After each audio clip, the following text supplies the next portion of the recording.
Margaret, my mother-in-law, proudly declared, "These videos will prove everything," while holding a USB drive in the air like a victory flag. For months, I have been collecting evidence. She isn't the ideal wife that everyone believes she is. I watched the proceedings in silence while sitting in the courtroom with my hands clasped in my lap. I never thought I'd be here at 32, listening to the woman who once accepted me into her family try to ruin my marriage by using covertly captured footage of my day-to-day activities.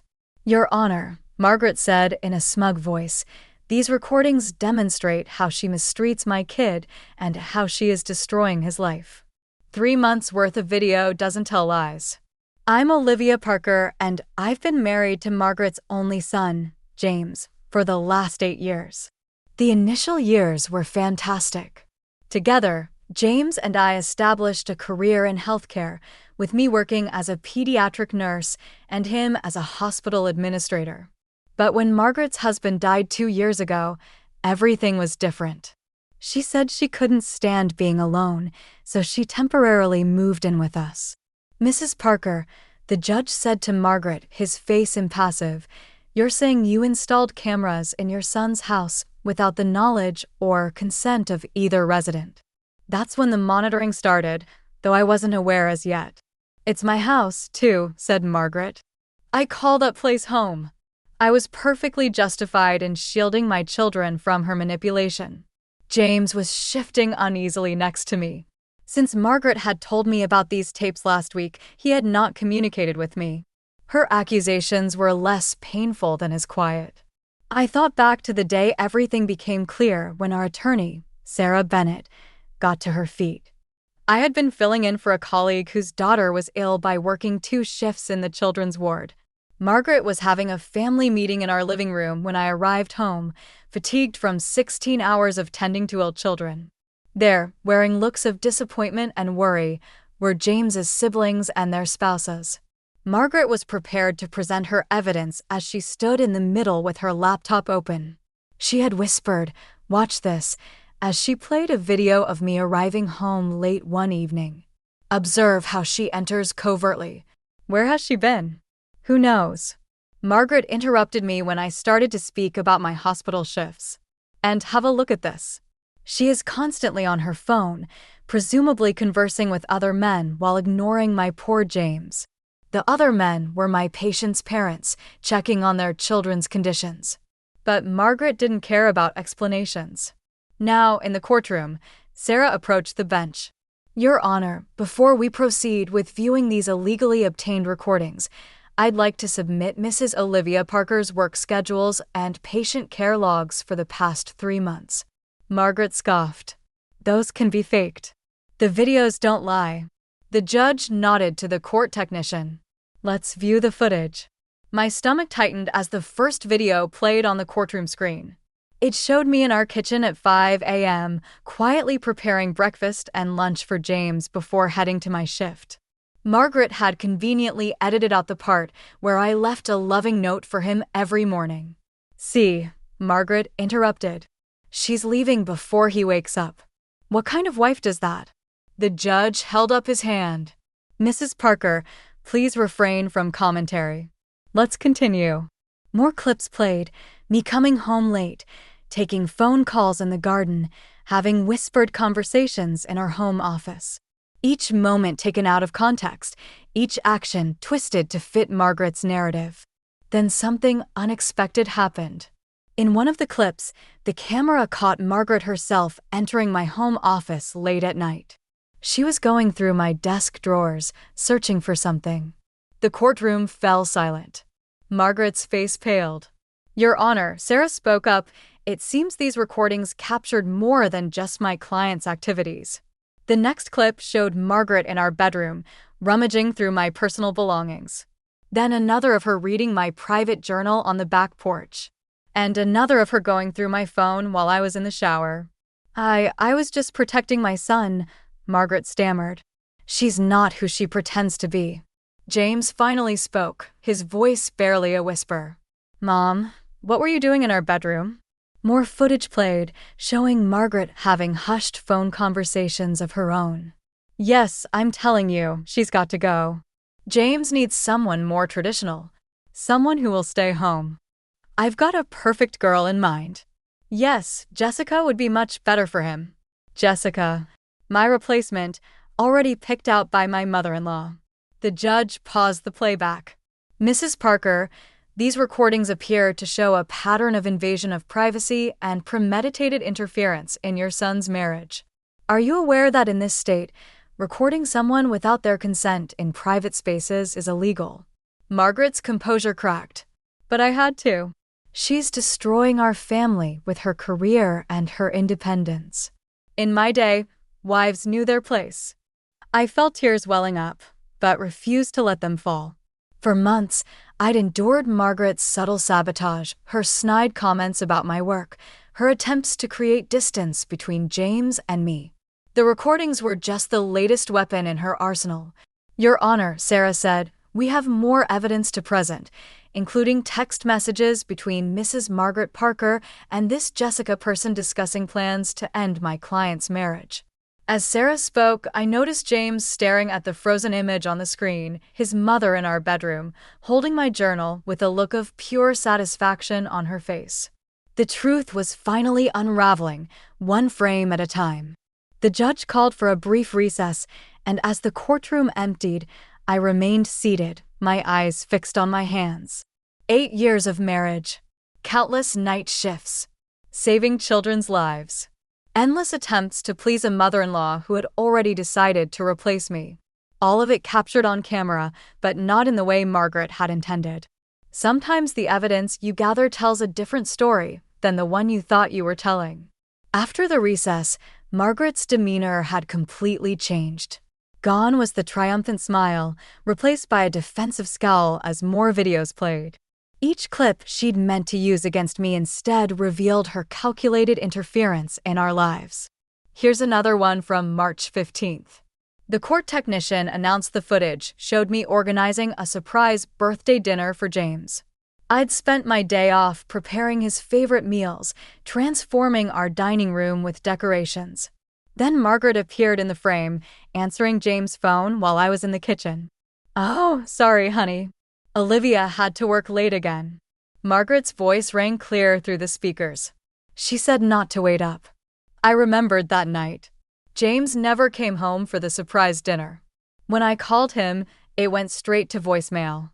The food went cold, the candles melted, and I fell asleep at the table waiting for him. Your Honor, Sarah interjected, we have phone records showing my client never made such a call. Mrs. Parker fabricated this excuse to prevent her son from coming home that evening. James turned to his mother, his face a mask of disbelief. Mom, I was so angry at Olivia that night. I thought she'd forgotten my birthday. I was protecting you, Margaret insisted, her voice rising. She's never home. Always putting her career first. You deserve someone who'll put family first. The next clip showed Margaret in our garden talking on her phone. Jessica, darling, remember what we discussed? The charity gala next week. Olivia will be working nights. It's the perfect chance for you to accompany James. Yes, wear that blue dress we picked out. I felt James stiffen beside me, the charity gala where he'd spend the evening with Jessica, a young receptionist from his hospital's administrative office. Margaret had orchestrated the whole thing, knowing I was scheduled for the pediatric night shift. More footage played. Margaret deleting messages from my phone to James. Margaret accidentally spilling coffee on cards I'd written him. Margaret telling visitors I was probably out with friends when I was actually working, saving children's lives. Mrs. Parker, the judge's voice was stern. These recordings document a deliberate pattern of interference and manipulation. Did you consider the impact of your actions on your son's marriage? I did it for James. Margaret's composure finally cracked. She's never been good enough for him. Always working, taking calls at all hours. What kind of wife does that? A pediatric nurse, Mom, James spoke up, his voice stronger now. She takes calls because children's lives depend on her. How many times has she rushed to the hospital at midnight to save a patient? The court fell silent as another clip began playing. This one showed me in our living room at 3 a.m., still in my scrubs, quietly crying while looking at our wedding photo. It was the night I lost my first patient, a 6-year-old girl named Sophie. Margaret's camera caught my vulnerability, but also her reaction, standing in the doorway, smirking, making no move to comfort me. "Your Honor," Sarah stood, "I'd like to submit Olivia's hospital records from that night. A young patient passed away despite my client's best efforts to save her. Rather than receiving support from her family, she was left to grieve alone while her mother-in-law documented her pain." I felt James's hand reach for mine under the table, the first contact we had in weeks. His fingers trembled as they intertwined with mine. "I have one final clip," Sarah announced, nodding to the technician. The screen showed Margaret in my home office again, this time with Jessica. They were going through my medical certificates and awards tucked away in my desk drawer. "Look at all this," Margaret's voice dripped with disdain. "She thinks these make her special. Don't worry. Once you're in the picture, these will disappear. James needs a wife who understands that family comes first, not some career-obsessed woman who's barely home." Jessica looked uncomfortable. "Mrs. Parker, I don't know about this. James seems to really love Olivia." "Love isn't enough," Margaret snapped. "Now, here's what we'll do next." The judge stopped the playback. "I've seen enough. Mrs. Parker, you installed these cameras intending to prove your daughter-in-law was an unfit wife. Instead, you've documented your own systematic attempts to destroy your son's marriage. Do you have anything to say in your defense?" Margaret looked around the courtroom, perhaps finally realizing how her plan had backfired. Her face crumpled, but not with remorse, with anger. "She took my son away from me," Margaret burst out. "Ever since they married, he's changed. He supports her career. He's proud of her work. That's not how I raised him.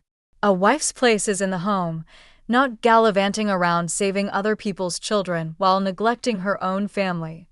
I felt James's grip on my hand tighten. 8 years of marriage, and I never neglected him. Different shifts, yes, late nights certainly, but every moment we had together was filled with love, understanding, and mutual support, until Margaret moved in and began poisoning our happiness with her outdated expectations and manipulative schemes. The footage she gathered as ammunition against me had instead exposed her own interference, her attempts to replace me with someone who fit her narrow view of what a wife should be. Every clip, every recorded moment revealed not my failures as a wife, but her failures as a mother who couldn't let go. As we sat there watching Margaret's carefully constructed plan crumble around her, I realized something important. Sometimes the truth has a way of emerging, even when it's captured through a lens of deceit. The judge called for another brief recess before making his ruling. As the courtroom began to empty, I felt James lean closer. "Olivia," he whispered, his voice thick with emotion. "I am so sorry. I had no idea." I squeezed his hand. 8 years of love, giving me the strength to face whatever came next. The cameras had stopped rolling, but our story wasn't over yet. When the judge returned, the atmosphere in the courtroom was electric with tension. Margaret sat alone now, her lawyer looking uncomfortable beside her as the judge shuffled through his notes. "Before I make my ruling," the judge began, "I have reviewed additional evidence submitted by both parties. This includes Mrs. Olivia Parker's professional accolades, patient testimonials, and most importantly, text messages between Margaret Parker and several other parties discussing her orchestrated attempts to end this marriage." He looked directly at Margaret. "Mrs. Parker, your actions go beyond simple interference. You've committed several criminal offenses, including illegal surveillance, invasion of privacy, and intentional infliction of emotional distress." Margaret started to protest, but the judge held up his hand. "I'm issuing an immediate restraining order. You are to vacate your son's home within 24 hours and maintain a distance of at least 500 feet from both James and Olivia Parker. Furthermore, you will be required to attend counseling sessions to address your controlling behavior." James stood up. "Your Honor, if I may speak." The judge nodded. Mom, James turned to Margaret, his voice firm but sad. I've watched these videos in silence, seeing how you systematically tried to destroy my marriage.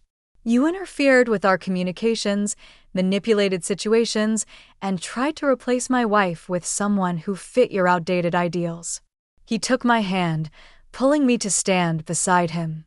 But what you failed to understand is that I love Olivia precisely because of who she is. Her dedication to saving children's lives, her strength, her independence. These aren't flaws to be corrected. They're the qualities that made me fall in love with her. Margaret's face crumpled. But James, I only wanted what was best for you. No, Mom. You wanted what was best for you, and it stops today. As we left the courtroom, I felt lighter somehow. The truth had finally come to light, captured ironically by the very cameras meant to destroy us. That evening, back in our home, James and I began the process of healing.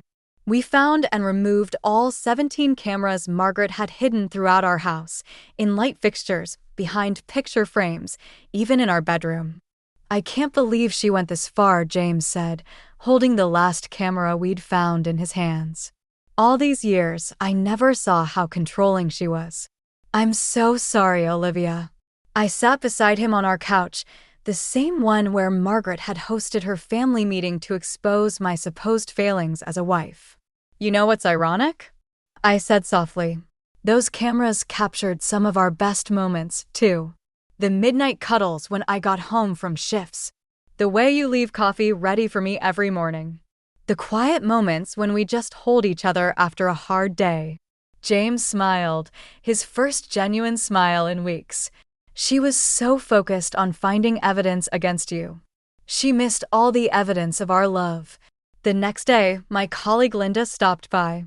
She'd been covering my shifts at the pediatric ward during the court proceedings. The parents have been asking about you, she said, hugging me tight. Especially little Max's mom. He's doing so much better now, thanks to your quick thinking last month. I felt tears well up, remembering how Margaret had criticized me for rushing to the hospital that night when Max had a seizure. The cameras had recorded her calling me dramatic and attention-seeking as I ran out the door to save a child's life. James wrapped his arm around me. She's going back to work next week, he announced proudly. Where she belongs, saving lives and making a difference. 3 months later, we received an unexpected package.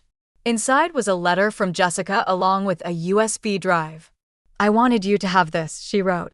Your mother-in-law didn't just record at your house. She recorded our conversations, too, planning how to break up your marriage. I'm truly sorry for my part in it. The footage is yours to do with as you wish. We never watched those recordings. Instead, James and I made our own videos of date nights, quiet moments, and celebrations of each life saved at the hospital. We created new memories untainted by hidden cameras and secret agendas. Margaret respected the restraining order, though we heard through family that she was struggling to accept her role in what happened. The counseling sessions were helping, they said, forcing her to confront her controlling behavior and outdated views.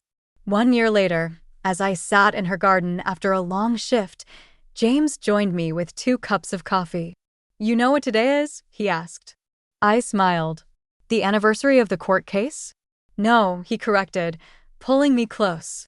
It's the anniversary of the day we took our life back. He was right. The cameras that were meant to prove I was a bad wife had instead strengthened our marriage, showing us the importance of trust, understanding, and standing together against those who would tear us apart. As we sat there watching the sunset, I realized that sometimes the best evidence of love isn't what's captured on camera. It's in the quiet moments, the supporting hands, and the hearts that choose each other every single day. The cameras were gone, but our story continued stronger than ever. Sometimes the best revenge isn't getting even. It's living well, loving deeply, and knowing that no amount of surveillance can capture the true essence of a marriage built on trust, respect, and unconditional love.